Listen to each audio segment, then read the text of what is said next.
Okay guys, syempre nandito tayo sa SM at titingin tayo ng mga pagkain na pwede sa mga low carbs. And syempre, papakita ko rin yung kadalasan na kinakain ko at yung hindi dapat kinakain.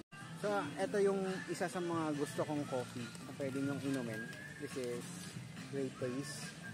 So, yung Great Taste is actually one of the most cheapest. Pero kung in case gusto mo mga barako, okay lang naman yun. Still the same. Ito yung mayonnaise. Pero, dapat yung ano lang ito yung mayonnaise na low carbs. Tapos ang baba ng calories niya if in case gusto niya ng mayonnaise.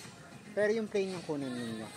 Ito yung mostly ginagamit ko. So 3-in-1 coffee. Yan, mga ganyan. Bad choice. Kasi ang taas ng sugar niyan, taas ng carbs. So yan, basta yan. It's not actually a good choice for low carbs. Medyo kalimutan nyo muna. Yung mga nahihilig sa pancit canton. Yan. Nako. Isang kain lang ng pancit canton. 70 plus carbs na. Actually 36 pero depende sa dami. Yan, mga noodles na yan. That's not actually a good option. So tuna is actually one of the good choice for low carbs and high protein na pagkain.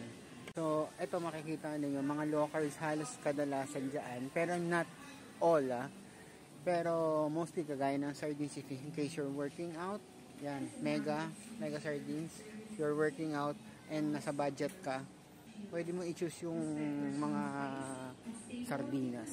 So yun yung mga pwede nyong kainin if in case you are in a low carbs tapos you're looking for high protein na source. So yun lang.